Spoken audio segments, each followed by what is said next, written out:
Alors, la biodiversité, quand on parle de biodiversité, en fait, de quoi parle-t-on? Ça veut dire quoi? On va le savoir dans 1 minute, dans 30 secondes. Moi, ce que je voudrais vous dire, c'est qu'il y a de nombreuses opérations de sensibilisation, d'information sur ce sujet de la biodiversité depuis de nombreuses années. Mais est-ce que finalement, c'est si efficace que ça?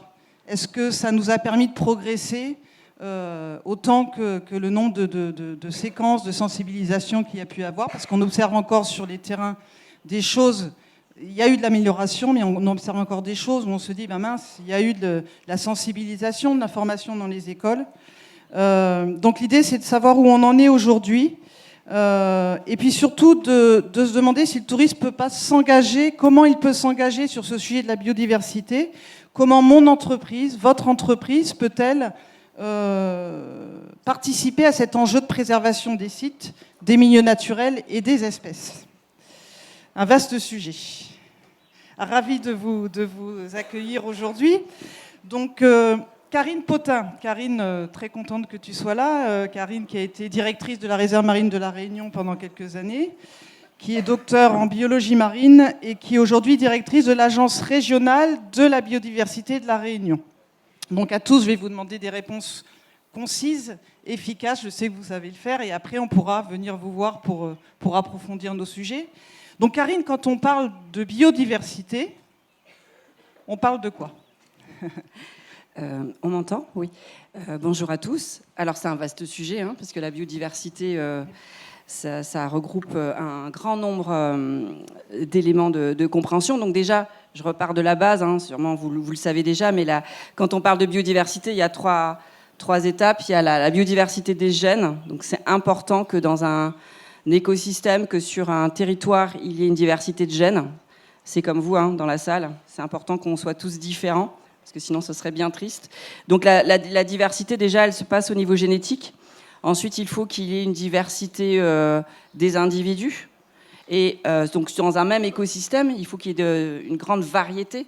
Si vous avez un écosystème où il n'y a qu'une seule variété, ça veut dire que cet écosystème est pauvre et donc fragile. Et enfin, il faut une diversité d'écosystèmes à l'échelle d'un territoire. Et parmi tout cela, il faut qu'il y ait une fonctionnalité, il faut que ça fonctionne, il faut que ça circule, il faut qu'il y ait de la vie. Donc à La Réunion, on a la chance d'avoir tout cela. On a une forte diversité génétique, on a une forte biodiversité dans tous les écosystèmes, et on a énormément d'écosystèmes représentés, et c'est vraiment une chance à La Réunion, sur un petit territoire, d'avoir autant d'écosystèmes variés, hein, forêts, savanes, étangs, récifs coralliens, etc. Donc sur un petit territoire, c'est un atout. Donc la Réunion est un hotspot de biodiversité, donc avec une forte biodiversité, j'en ai parlé, mais ce hotspot signifie également qu'il y a, on en parlera juste après, des fragilités. Donc c'est une biodiversité qui est fragile et qu'il faut du coup encore plus protéger. Je rappelle aussi que la biodiversité, on a tendance un petit peu à l'oublier. C'est pas juste contemplatif, esthétique, qu'on aime bien les pieds de bois ou la petite holoturie dans le lagon. C'est aussi que la biodiversité, la nature, elle rend des services. Et ça, il faut s'en rendre compte. Si on respire, si on mange, si on se déplace, etc., c'est grâce à la biodiversité. Et ça, il ne faut pas l'oublier. Ensuite, rappeler qu'à La Réunion, du fait du hotspot aussi, on a un fort taux d'endémisme. Ça veut dire qu'on a beaucoup d'espèces qui n'existent qu'à La Réunion. Donc on a aussi une responsabilité, parce que ces espèces, si on ne les protège pas, elles disparaissent pour le monde entier. Voilà. Donc on a plus de 1000 espèces, notamment très souvent dans la flore, qui doivent être protégées. Donc on a, à l'inverse aussi, beaucoup importé d'espèces exotiques. Plus de 3000 depuis l'arrivée de l'homme, dont une centaine posent problème aujourd'hui parce qu'elles sont envahissantes et donc prennent la place des autres espèces. Je voudrais rappeler aussi qu'en termes de biodiversité, là on va parler plutôt de l'humain, on a la chance aussi à La Réunion, ça je tenais à le souligner ce matin, on a une forte biodiversité, etc. Mais on a aussi la chance à La Réunion d'avoir beaucoup d'acteurs locaux compétents qui travaillent en faveur de la biodiversité. Donc ça c'est une chance sur ce petit territoire d'avoir autant de compétences et autant et puis une forte motivation avec aussi, je tiens à le souligner, une forte implication des associations. Donc le tissu associatif est très fort et très impliqué. Et je terminerai en disant que oui, donc cette biodiversité, on a parlé d'enjeux de conservation. Quand on parle de biodiversité, il faut parler de fragilisation. Donc là, j'enfonce des portes ouvertes, vous le savez. La biodiversité à La Réunion également, elle est fragilisée par la pollution, par la destruction des habitats, par le changement climatique, hein, le problème c'est qu'il va aussi empirer dans le futur. Et on a le problème numéro 1, notamment en milieu terrestre, ce sont les espèces exotiques envahissantes. Et on a un véritable sujet sur lequel travailler. Et ça sera peut-être pour les questions d'après. Cette biodiversité emmène, justement, c'est ce que j'ai commencé à dire par rapport aux acteurs locaux. Donc il faut mettre en place des actions de sensibilisation, de restauration, de formation, etc. Donc sans rentrer dans les détails, les projets de l'Agence réunionnaise de biodiversité, de l'ARB, les grands projets aujourd'hui, ou le projet qui est mené aujourd'hui. Alors sans parler dans le détail de l'AMI, on y reviendra après. Ouais. Donc les grands projets de l'ARB, c'est déjà dans un premier temps avec tous les collaborateurs, c'est déjà aller à la rencontre des acteurs du territoire pour voir en fait les besoins des acteurs du territoire et voir comment l'ARB peut agir en complémentarité des autres acteurs du territoire qui travaillent d'ores et déjà à La Réunion. Donc c'est faire remonter les besoins du territoire. Une de nos missions, c'est d'accompagner, de fédérer les acteurs du territoire autour de thématiques, soit qui existent déjà et pour lesquelles des fois il faut un peu de lien, soit sur des thématiques qui n'ont pas encore été prises en compte et pour lesquelles il faut mettre en place des groupes de travail, des réflexions pour évidemment arriver à l'action, pour évidemment tout cela pour améliorer la protection de l'environnement. Donc nous, on a mis en place très concrètement un comité des financeurs de la biodiversité, parce que c'est le nerf de la guerre, pour réunir autour de la table toutes les institutions, toutes les structures qui financent d'ores et déjà la biodiversité, pour voir qu'est-ce qui est financé, qu'est-ce qui manque, aller chercher aussi d'autres sources de financement, peut-être en créer à l'échelle locale, peut-être un fonds biodiversité, je ne suis pas spécialiste, mais il y a peut-être quelque chose à creuser là-dedans.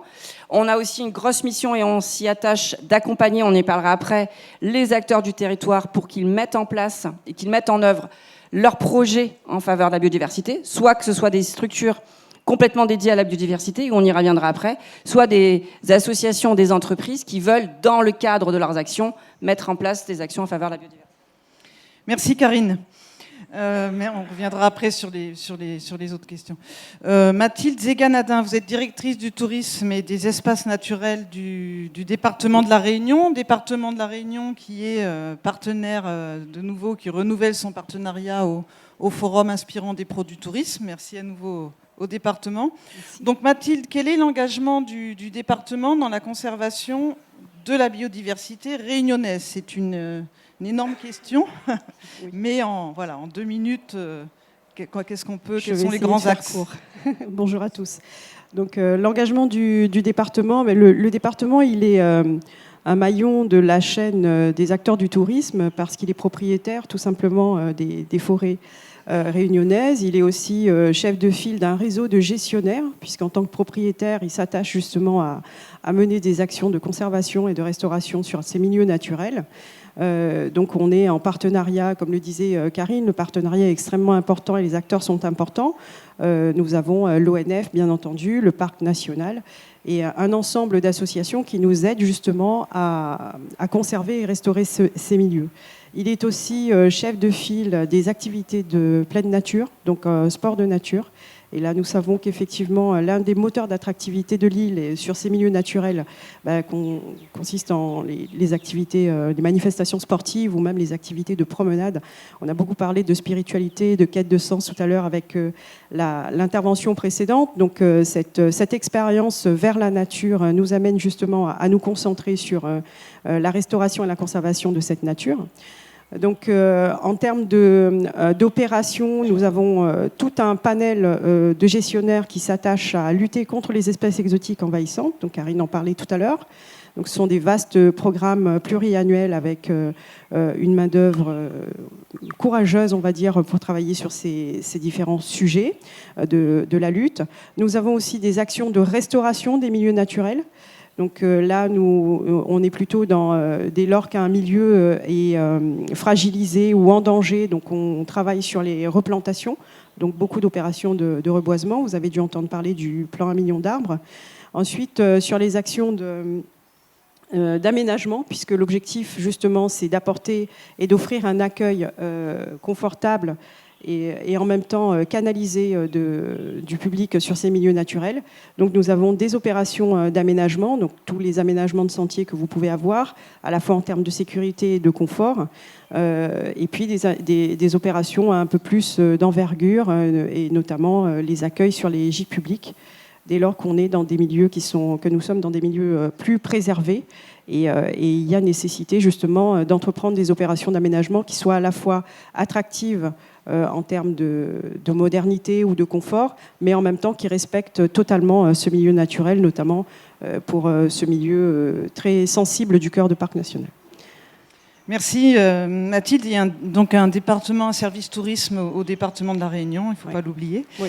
Merci. Emmanuel Roté est entrepreneur, il est gérant du centre de plongée Le Dodo Palmé. Donc quand on dit que c'est important que les entreprises puissent s'impliquer sur ce sujet et comment le faire, on a un bon exemple ici concret. Emmanuel Roté s'est engagé et s'engage à la conservation de la biodiversité. Je sais que tu as des slides à passer. Est-ce que tu veux que je les passe ou je te donne le... Je veux bien que tu le mettes sur... Donc, la première question, mais après tu peux enchaîner par rapport à tes slides, c'est concernant la protection des baleines à bosse qui sont présentes à cette période sur l'île, peut-être un petit peu moins cette année.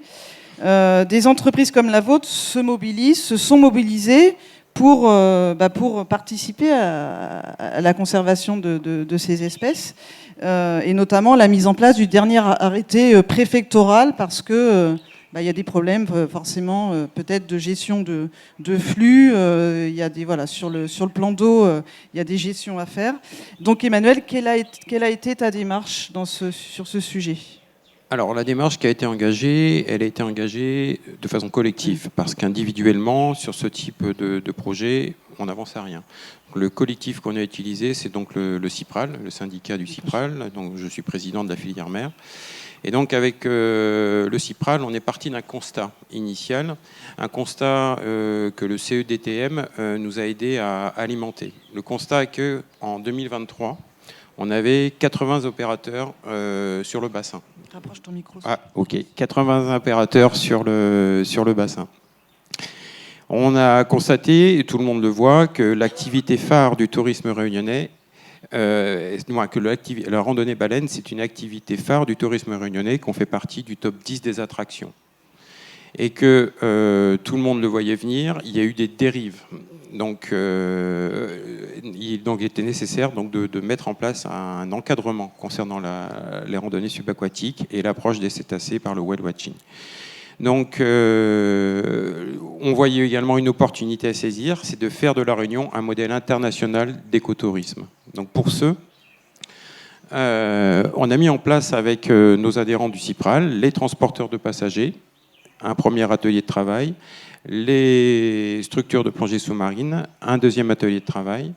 Pourquoi ? Parce qu'on n'a pas la même approche en whale watching au départ d'un bateau, où on va tenter d'observer les baleines sans avoir d'interaction physique. Et on a des centres de plongée qui font une approche en faisant de la randonnée subaquatique en pale, masque, tuba. Donc, chaque partie a travaillé sur comment apporter sa pierre à l'édifice. Et ensuite, les deux ateliers se sont réunis pour faire des propositions communes auprès de la DMSOI et de la DEAL.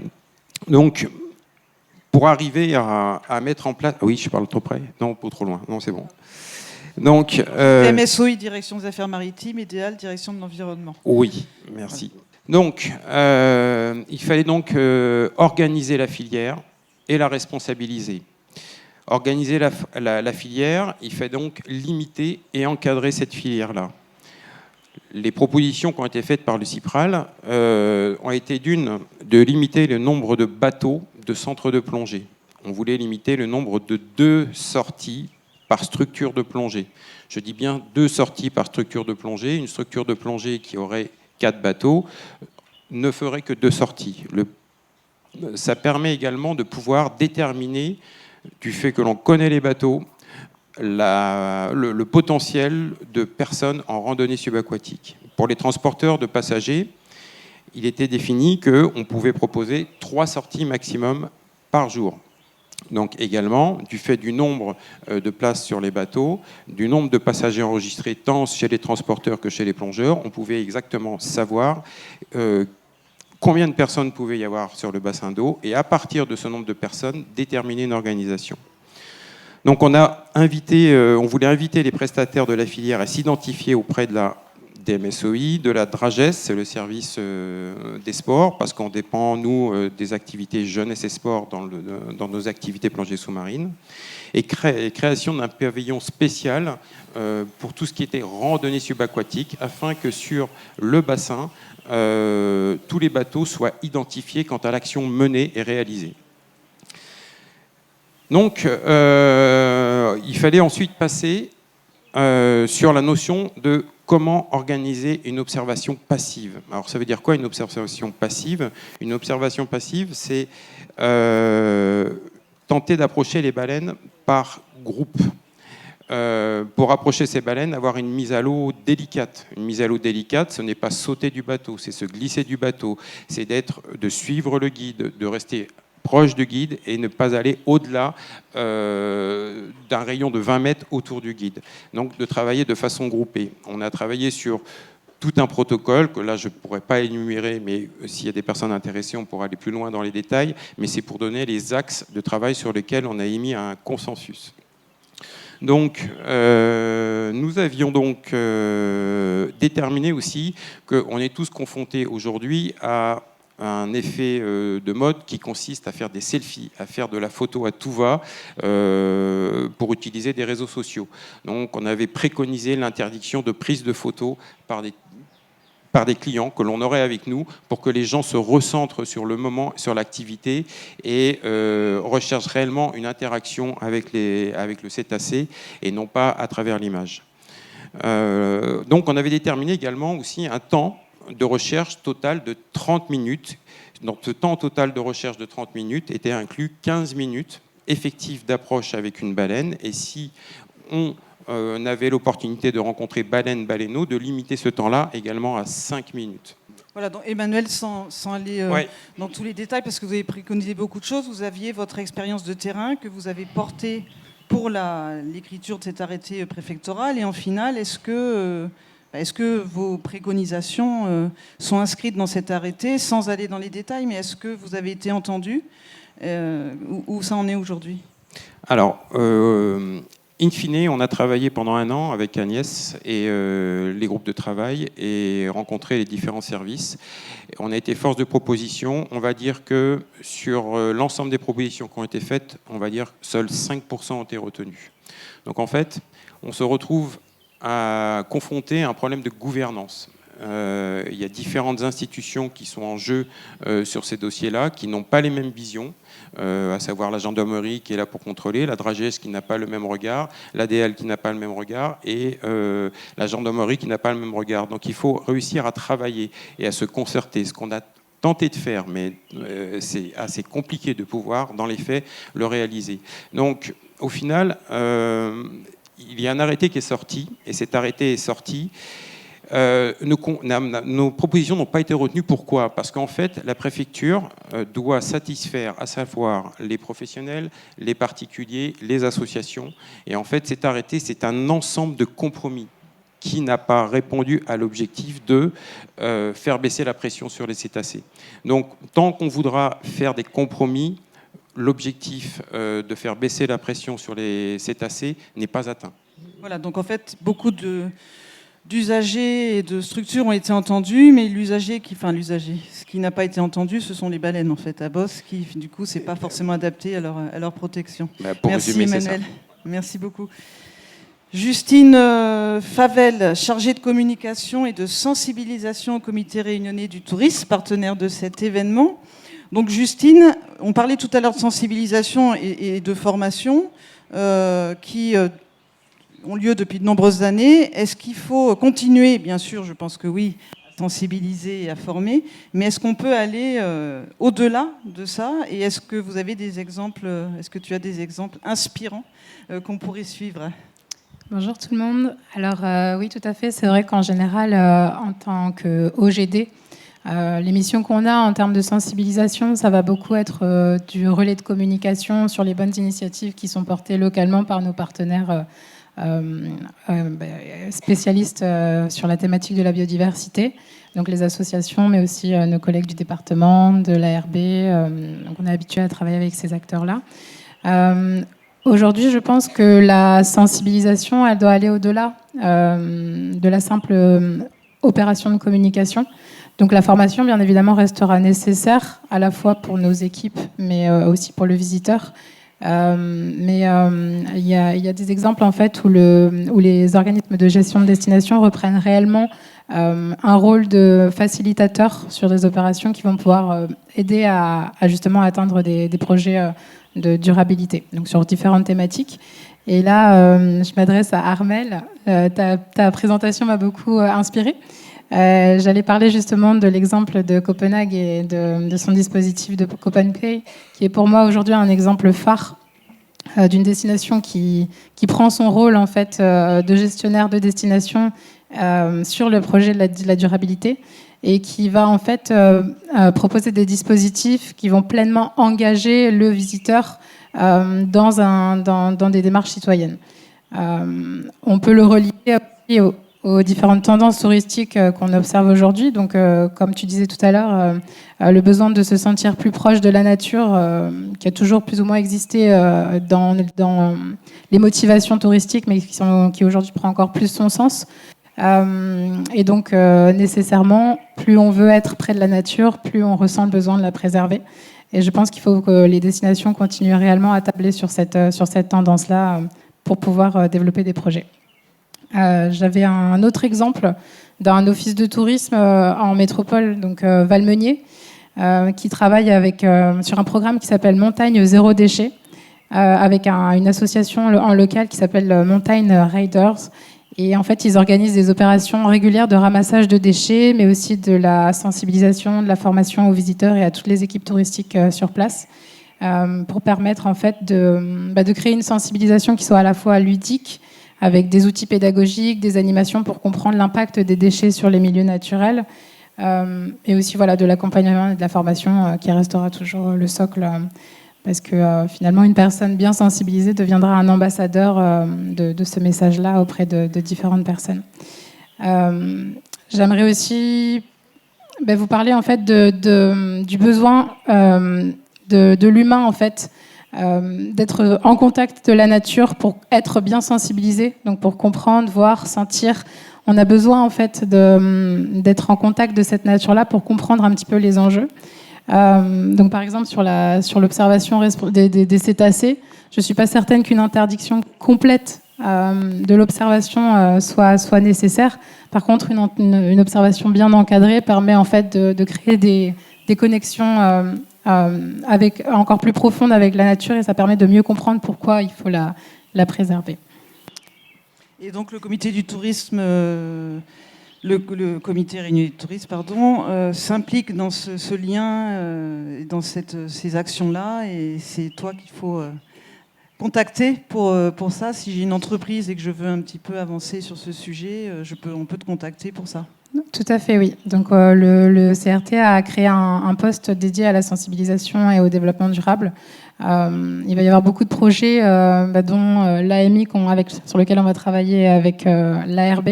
Donc on en parlera peut-être tout à l'heure. Toute structure qui a envie de s'impliquer sur le développement durable en tourisme à La Réunion aujourd'hui peut faire appel au CRT effectivement pour qu'on puisse l'accompagner et œuvrer pour des projets ensemble. Merci Justine. Karine, une dernière question, juste qu'on comprenne un petit peu plus l'AMI qui est en cours, qui est très important.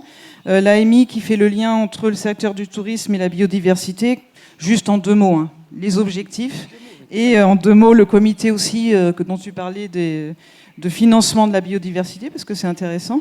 C'est que quelles sont, tu as peut-être des informations à nous apporter et puis un appel à nous faire. Alors, je vais être assez brève. Donc, en fait, à l'ARB, avec le CRT, on a répondu à l'AMI de la Direction générale des entreprises pour co-construire un parcours et des outils qui visent à aider les professionnels du tourisme à intégrer des actions en faveur de la biodiversité. Donc, on a eu la chance d'avoir une réponse favorable. Donc, on est très contents. Et du coup, on va co-animer avec le CRT un groupe de travail qu'on a appelé Pétrel 974, qui va permettre, en fait, donc dans le groupe de travail, vous avez le département, la région, l'OFB, tous les offices de tourisme, l'UMI, le CIPRAL, la réserve marine, la réserve de l'étang, le parc national, Green, etc. Donc on a beaucoup d'acteurs qui sont déjà dans le groupe de travail et on va aussi y intégrer d'autres acteurs, évidemment. Donc l'idée, c'est d'alimenter et de relayer les travaux, ce qui se passe au niveau national, parce qu'on a répondu à un AMI national. Et c'est aussi de partager, appuyer et relayer les projets des membres, d'identifier, d'accompagner et valoriser les filières, services et produits et labels, et capitaliser les retours d'expérience. Donc ça peut être dans l'agrotourisme, le patrimoine naturel et culturel, les activités et expériences de nature. Et dans donc les perspectives, ça sera d'organiser des événements, déjà de se regrouper, de partager nos connaissances et aussi, surtout, de rédiger une feuille de route commune pour pouvoir agir aussi en commun. C'est-à-dire qu'il y aura de l'accompagnement individuel, mais il y a aussi à réfléchir à une stratégie, on en parlait cette semaine, commune, pour voir comment on peut avancer et créer des outils, des produits, etc., adaptés au territoire. Pour le comité des financeurs, je fais très vite. Donc l'idée, c'est de réunir, comme je vous l'ai dit, toutes les sources de financement qui existent. L'idée, c'est de centraliser ce qui existe déjà en faveur de la biodiversité pour le diffuser au plus grand nombre. Mais aussi, comme je vous l'ai dit, c'est de réfléchir au manque. Qu'est-ce qui manque en termes de financement ? Là, on a vu qu'on va dire que les parties étatiques et structures et les collectivités, on va aussi s'ouvrir au privé, parce que les privés peuvent aussi investir en faveur de la biodiversité. Et il y a le cas aussi où certains porteurs de projets, quand le projet est quand même bien abouti, qui n'ont pas trouvé des sources de financement, peuvent venir aussi exposer leur projet.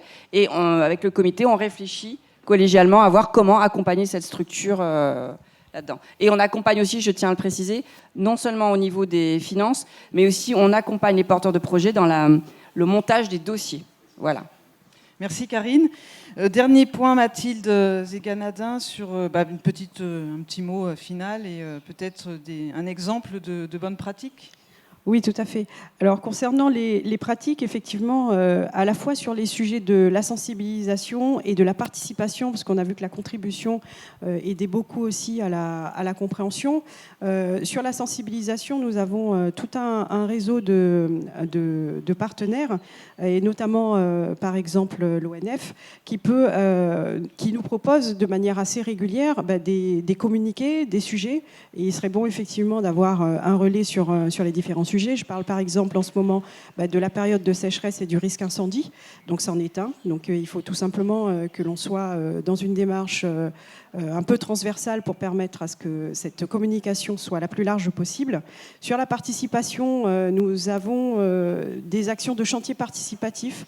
Donc effectivement, avec le CRT, nous avions échangé là-dessus sur le fait que les touristes cherchent beaucoup à participer, que ce soit sur des actions de restauration, de plantation ou même tout simplement de se former sur les différents sujets.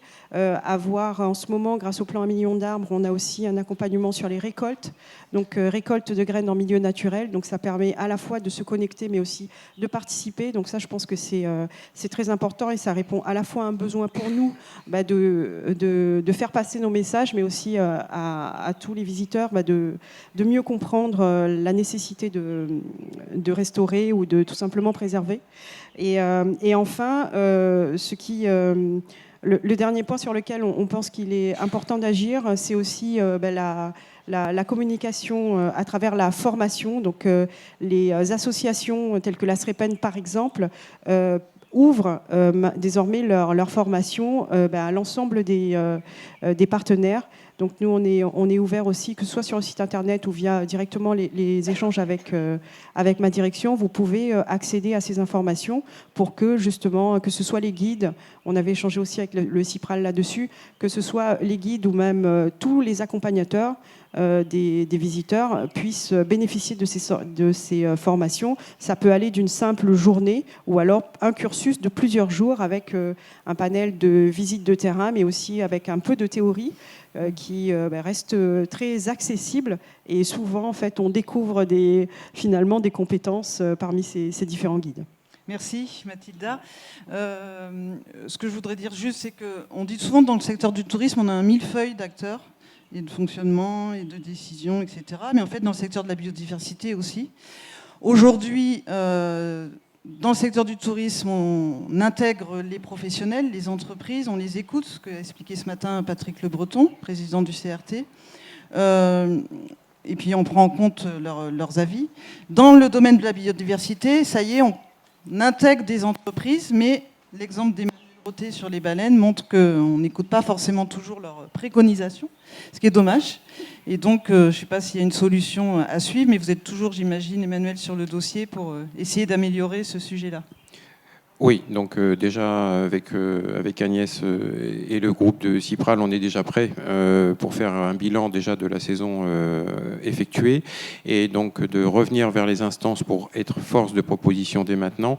Mais quoi qu'il en soit, on va aller dans ce sens-là, mais ce vers quoi on va aller, et si ça ne va pas assez vite, parce qu'il y a le temps institutionnel qui ne va pas avec le temps économique, c'est que le Cipral va s'approprier une propre charte d'approche des professionnels qui en fait permettra de différencier une approche vertueuse ou pas et permettra au client final de faire un choix. D'accord. En plus, cette année, on a eu peu de baleines, si j'ai bien compris, par rapport à certaines années, on est d'accord. Mais voilà, c'est une activité saisonnale. Merci Emmanuel. Et Justine, un dernier mot pour conclure. Un dernier mot pour conclure. J'ai envie de dire que c'est ensemble qu'on pourra faire des choses et rassembler en fait deux secteurs, donc le tourisme et le monde de la biodiversité qui semblent pourtant parfois un petit peu à l'opposé, parce qu'on consomme un territoire et finalement c'est pas si opposé que ça. Il y a une relation d'interdépendance entre les deux. Donc là, c'est à nous de vraiment créer des ponts pour pouvoir développer des projets qui fassent du sens pour notre territoire. Merci Justine, merci à tous les quatre. Donc l'idée, voilà, c'était de vous présenter un petit peu ce qui se fait. N'hésitez pas à rencontrer ces acteurs.